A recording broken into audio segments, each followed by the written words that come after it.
Third आज का फैसला है द्वारका जी से कानालूस की डबलिंग का। This is a 159 kilometre section Gujarat का।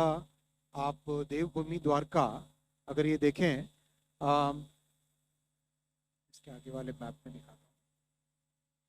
हाँ, बेसिकली अगर आप देखें अहमदाबाद राजकोट और राजकोट से द्वारका, ये one of the major arteries of Gujarat railway network. Rajkot बहुत बड़ा इंडस्ट्रियल हब है, कई तरह की इंडस्ट्रीज है, फाउंड्रीज, मैन्युफैक्चरिंग, बहुत सारी स्मॉल स्केल इंडस्ट्रीज है राजकोट में। और उसके आगे 2 रिफाइनरीज हैं और बड़ा मैन्युफैक्चरिंग बेस है सॉल्ट का।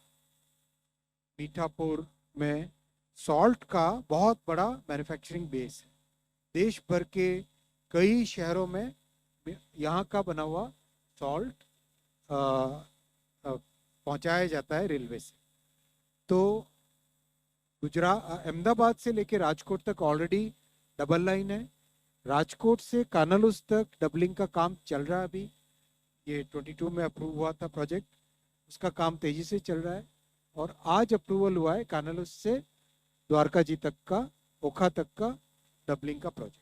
ये होने से इस पूरे एरिया के इंडस्ट्रियल ग्रोथ में और इंडस्ट्रियल मूवमेंट में, और द्वारका जी का एक बहुत बड़ा पवित्र स्थान है हमारी संस्कृति में, वहाँ तक जो भी भक्तगण जाते हैं, जो भी पिलग्रिम्स जाते हैं, उनके लिए भी ये बहुत बड़ा एक मेजर फैसिलिटी इससे बनी।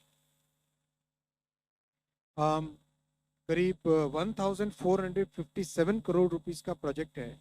और जैसा मैंने आपको इसके डिटेल में बताया, ये one of the major arterial railway lines है गुजरात में, स्टेट में। 7 मेजर ब्रिजेज हैं इसमें, 143 माइनर ब्रिजेज हैं और 12 स्टेशन इसमें आते हैं।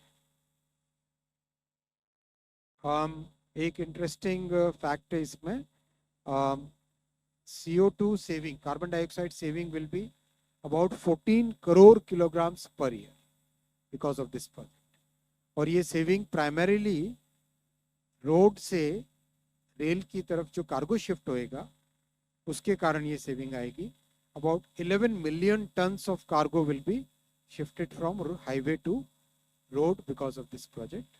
and this 14 crore kg carbon dioxide basically means this is equivalent to planting 56 lakh trees.